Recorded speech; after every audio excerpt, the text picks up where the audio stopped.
Here with Father Pat Wattigny, Athletic Director Richard Dieudonne of Pope John Paul. They have just hired a new football coach, Charlie Cryer. Are we going with Charles or are we going with Charlie? What are we going to do? I think he goes by both. I think, yes, I would agree. I'll call him Charles. Okay. First obvious question, he's not here yet.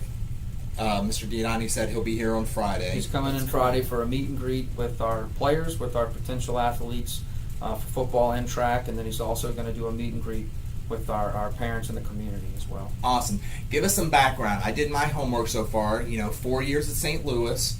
He's going to have that. He knows how to coach the private school football team and the small private school football team. Correct. Did that kind of help things because it's a familiar? That was definitely the biggest thing that kind of stuck out for us, is that he had proven success in the small school, and that was something that we State wanted to. championship at a 1A school that he wanted, Vermilion Catholic in 2003, plus many years in 1A, 2A, 3A, and making playoffs year after year. So that was very much a big decision for us. And proven success in the smaller school was something that was definitely calling us to his resume and in his interview process, and getting a chance to kind of bring that here and build something over a long time. He's coming a long way from Lake Charles, and he likes this area. He checked it out with his wife and his family, and he felt this was a very good fit for him. And we want some longevity in our program and build something for the future of this school to keep moving in the right direction with our athletics. So we're very excited about his hire.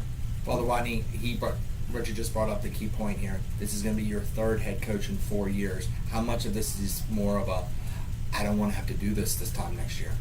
Well, we wanted to get the right man in for the job so that we would not be doing this again a year, 2 years, 3 years down the road. And Coach Cryer really seemed, of the resumes that we saw, the best fit for us so that it would be a more permanent solution, not only for him, but for us. Now, he's also bringing his son as an assistant coach. He'll be a CECP coach as defensive coordinator. But his son, he may very well try to groom him to be the successor. So we may be well set for a long time.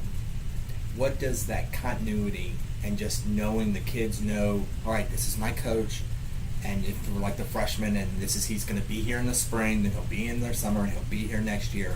For the overall development of not the student athlete, but just the student, how important is it to have that, even keel? I think even keel and stability is very important. We live in such a rocky and tumultuous world, kids' lives, students' lives in general. To have a good, stable, steady coach year in, year out, day out, I think is a really good, important degree of success, or mixture for success for the kids in general. Not only for the student athletes, but for the children, the young men and women, that they know Coach Cryer is going to be here, Father Pat's going to be here, Coach Dieudonne is going to be here day in and day out. It's things that they can just not have to worry about. That school and football become a safe spot. They can be themselves and just be here, and they don't have to worry about who's going to be, who's not going to be here. So that's the advantage of this for me. Awesome. Father Pat Wattigny, Athletic Director Richard Dieudonne. They have a new coach at Pope John Paul. We'll meet him sometime probably next week. Next week.